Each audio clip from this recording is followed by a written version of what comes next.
Welcome to our podcast Capsule, a mini-series dedicated to empowering women in STEM. In this series, we are giving a platform to voices that share valuable perspective on how we can enhance our support for women in the industry. Enjoy the episode and welcome to the Brilliantly Branded podcast.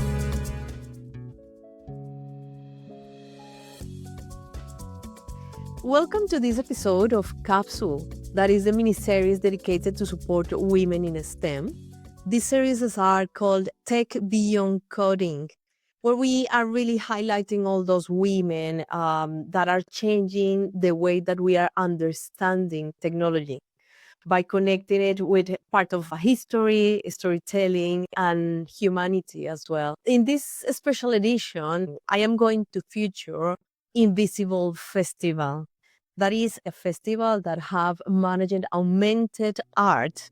It is an event that is mixing artificial intelligence and history, art, tech, and heritage. So this festival is called Avatar 200.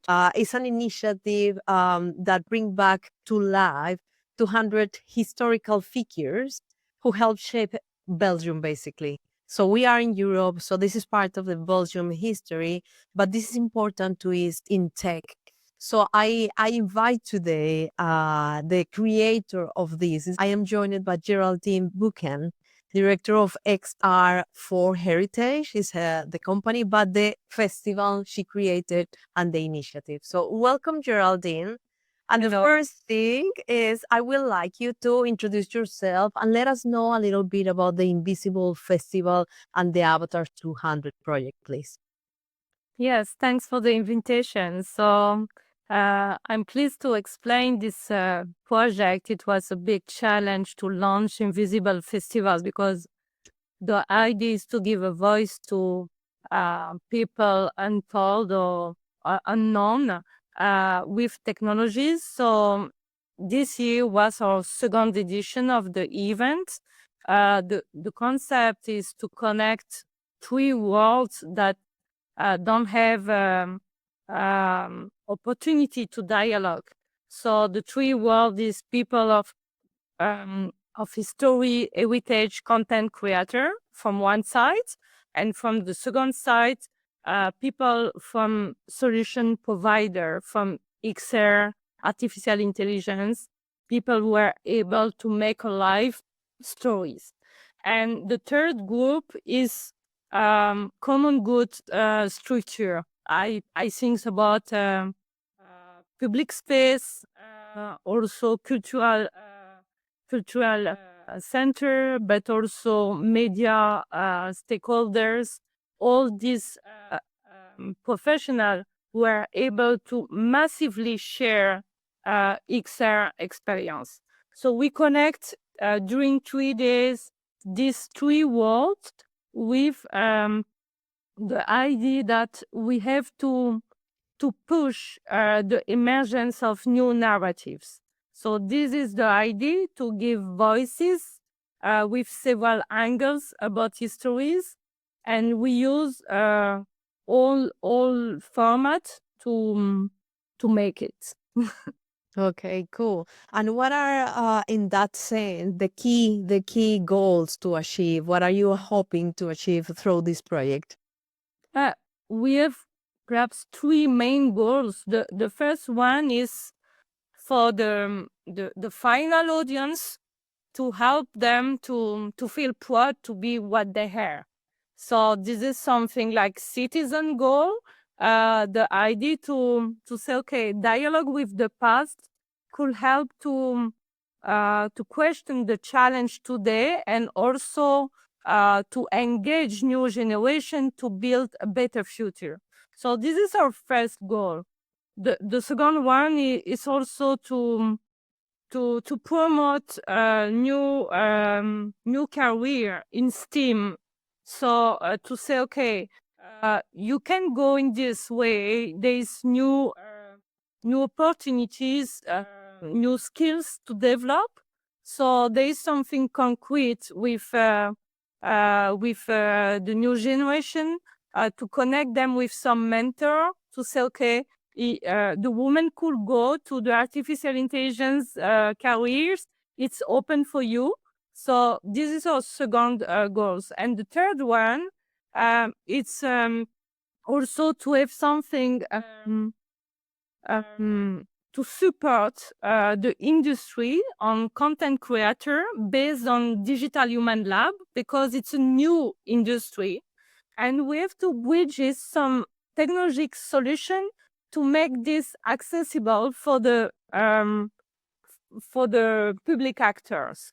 Because at this moment, if somebody wants his own avatars, it will be drafted for him, or it will be a mainstream solution with no personalization. No, we will develop a European industry, because at this moment there is big actor in US, in Asia, and we feel that with some ambitious projects as Avatar 200, we can make together some content creator industrial to develop our own pipeline, data centers, and all stuff like that. So we want to push in this way to have a local European industry in XR and artificial intelligence. That is very interesting for all those people that is listening to us right now and that are curious about what avatars exactly means. Why could you explain to us what that exactly means? Because I know I have been there, but let's give a context a little bit to our audience. Yeah, it's excellent question, because this concept evolves also with the project. The first definition was to make a live past with characters. But after we start with 3D, so Unreal system with MetaHuman, and we start with 20 avatars to say, okay, we will have MetaHuman, and we can use with motion capture this body, 3D body, to make some social experience, so people can fit inside the historical figures and move with and speak with. So it was our first use. After, when we develop the Avatar Digital Human Lab program, we see that most of the the beneficiaries will have only their screen, their phone to use this. So sometimes it's too weight, too heavy to use MetaHuman. So now what we have, it's like the standard solution for us. It's like a chatbot, avatar conversational, so we can discuss with all the avatars simply with our phone, ask question, and with the lip sync with the avatar, we see the face of the avatar and we can discuss with it. This is our first mainstream solution. After, we have some activation, and there we can change the format. For example, with snapshot filters, like this, people can exchange with their communities. They can take picture with the avatars and stuff like that. So for us, the most important is dialogue with the past. And after we select the good format for the good audience, for the good place. I think living there, when you are in the festival, in the event live, it is something that really is speaking by itself in the way that people are living the experience about what you are describing. So I will inviting people to join. Of course, this is going to be the next edition of the festival, but it's how you have been building that and how important is the past, learning about our past. But how do you think that learning about this past is helping us better understand this impact of the technology in our daily lives? Yeah, it's such an important question, but we often reduce technology to its technical function, but I think that it could bring something more magical. Also, it's a wonderful tool. So we can bring a lost world back to life or explore places we could never otherwise reach. So I think that it's really important. And for me, it was the starting point to go to these technologies.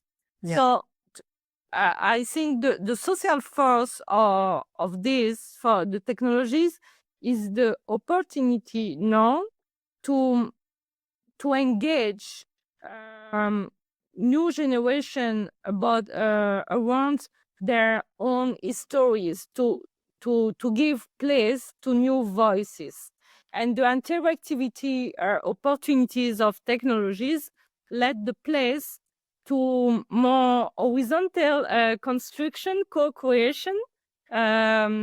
So I think it's really important for the democratic aspects, and also to make to make all the history more attractive, Yeah. because people feel it's annoying, to say, okay, history is something really old, is not for me. But with technology, we could mix something more entertainment with some quality content.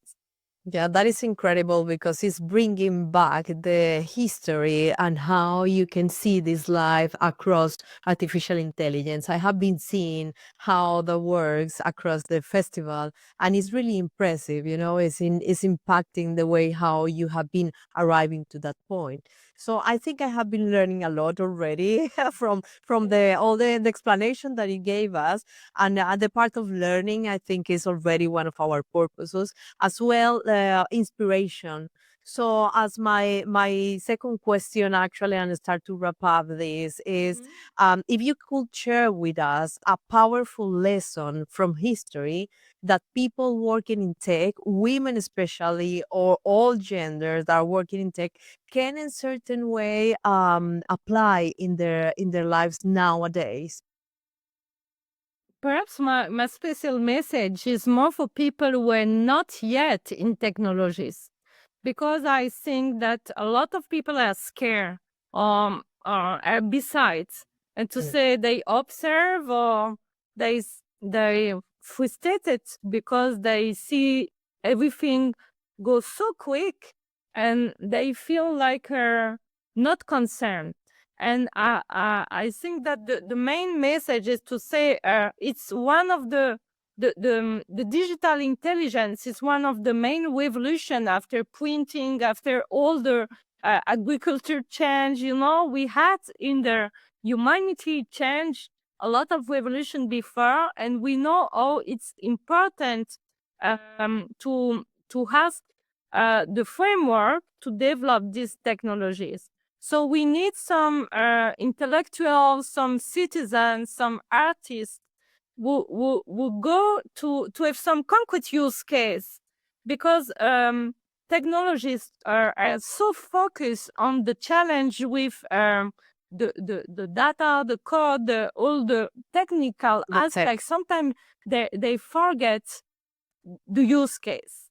And I think that we have to connect more the final user and the technology group. And this living lab aspect is what we try to do with all our projects, to say, okay, how can we make some securities on the ethical side, some transparency on the who write what, who will own what. So I think it's really important to say, okay, these technologies is not only the deal of big companies. We have to start in schools to educate new generation, not only to use it but to build it. Yeah.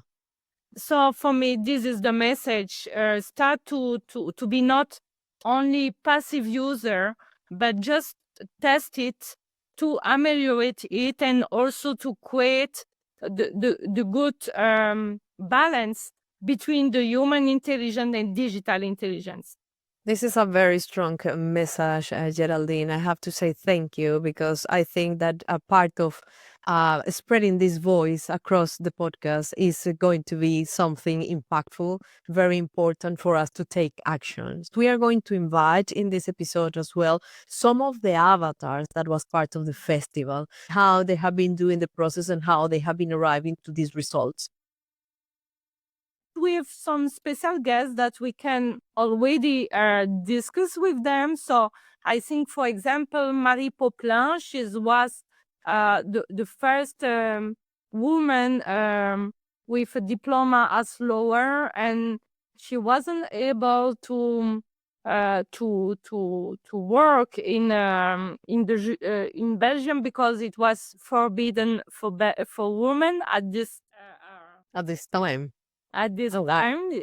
So this is a good example for me. Marie Poplin, she's really a figure who after battle to create the League of Women, women right here in Belgium, and to defend the fact that women have also access so to this kind of careers. So I think she's really inspiring. So she is one of the character. We have also Paul Pandafanana, who was the first Congolese who access to high level study, and also fighting for the right to go to education for Congolese people, and also all the recognition for Congolese who fight during the First War with Belgium flag. So there's a lot of actors, but this is two example of Belgian avatar we already have. And for more international audience, we have also a partnership with the foundation of Miriam Makeba. She's a well-known singer. She's also a fighter for against apartheid. She was one of the first African artists who was really with international recognition, and she's dead in 2008. And we have our memorial avatars with artificial intelligence knowledge, and we build it with Luxembourg companies. So it's with InTech companies based on Luxembourg, but also with a lot of African partners led by Netinfo. Netinfo were in Tunisia.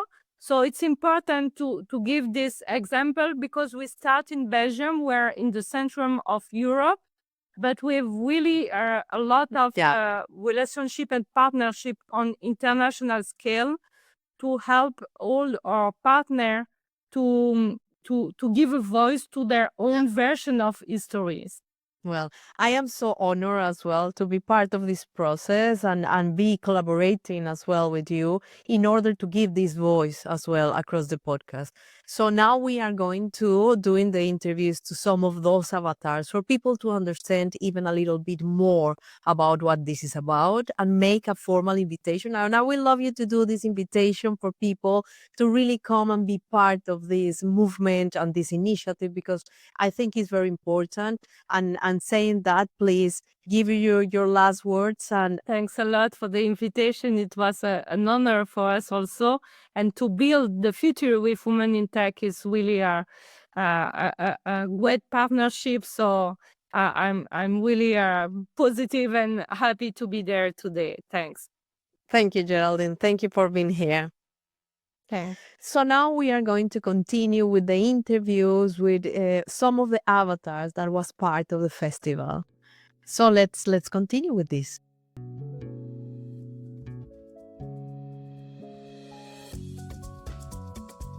We continue exploring the human side of innovation and the women who are shaping the present and the future in tech. My next guest in this episode for Invisible Festival is someone involved in the festival. And we have today Valérie Zapico. It's a pleasure to have you here, Valerie. So let's start by a quick introduction. Can you tell us who you are and what was your role in the Invisible Festival? Yes. Nice to meet you too. So I'm Valérie Zapico, and I'm the founder and the CEO of Valkyren, a data company where we developed AI solutions for companies and institutions. Um, my role at the Invisible Festival was mainly to follow people who pitch during the festival and also to bring support to all the community because for me it's really important to have this type of events also in Belgium, in Britain. Agree with you, and in general in Europe, how important it is to be part of that, be supporting what is around us and inspiring others as well. And I think you are a clear role model of that, being part of this beautiful festival, telling part of connecting technology with human stories. And based on this experience, what will be this powerful message that you would like to share to inspire more women and girls to get involved in technology? I would say technology is one way to share our voice.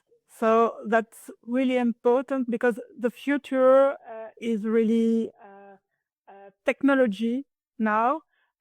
The future is coding, the future is data, the future is AI. And so we should be involved in it. We should use this voice um, for being more visible in the society.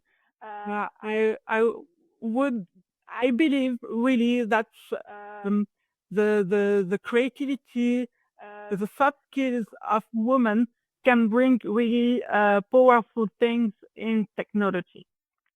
I agree with you 100%. And I have to say, this is a powerful message, Valerie. And thank you very much for being here in the Brilliantly Branded podcast. Thank you very much.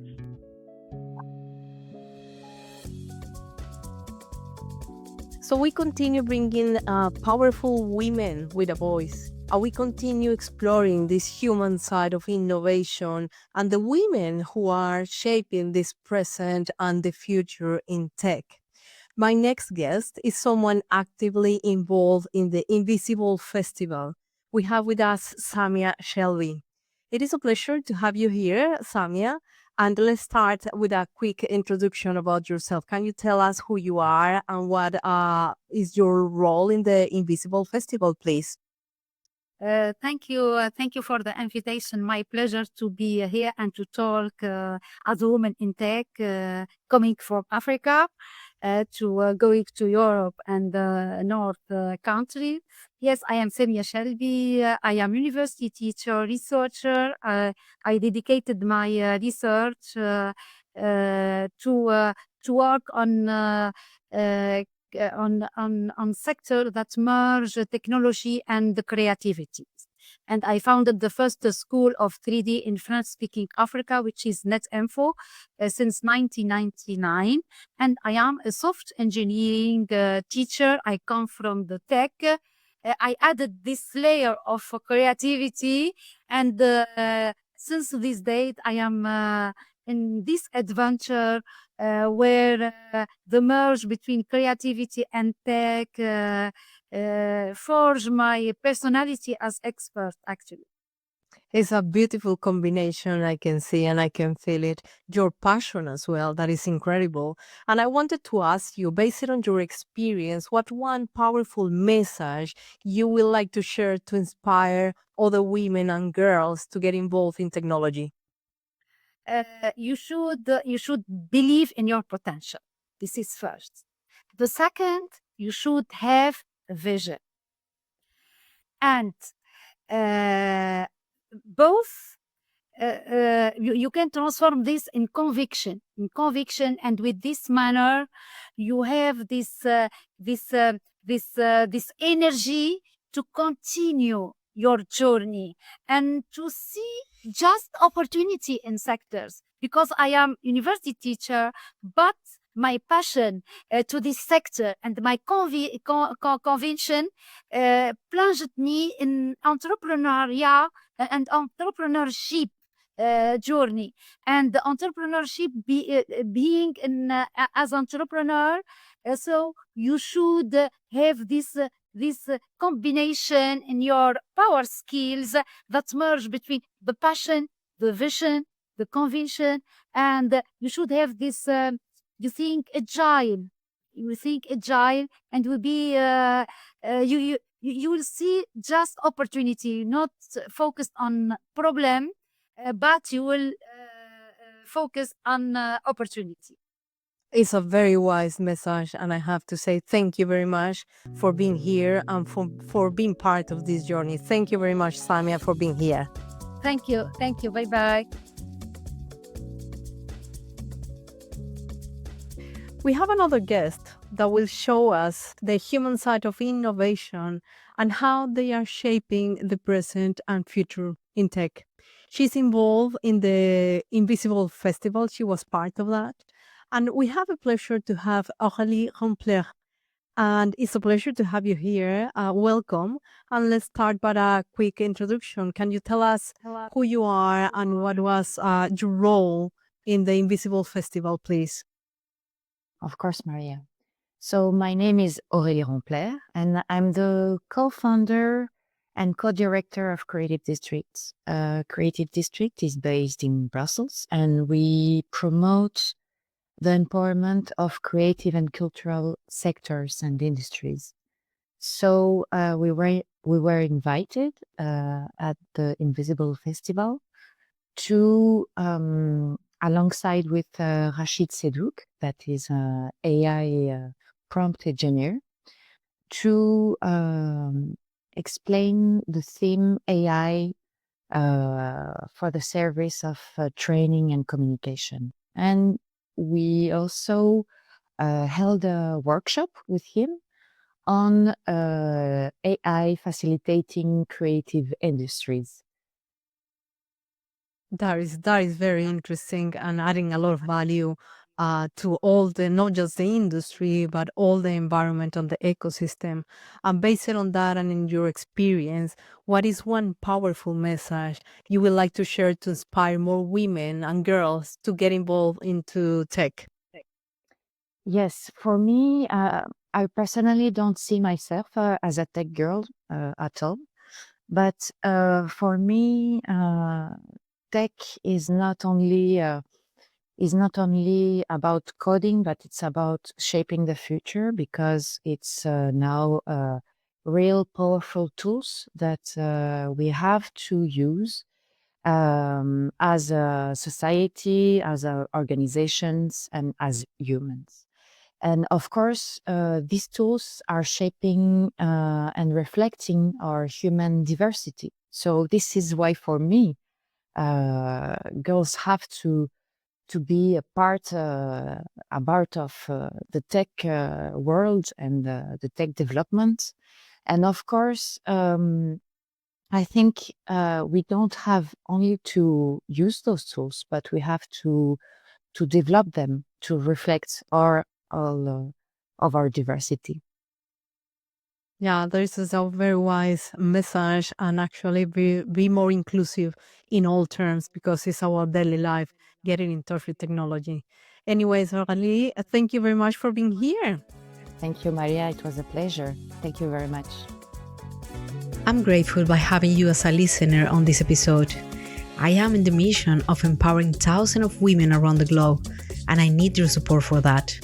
Help me to spread the voice by sharing this episode and subscribe to our social media channels.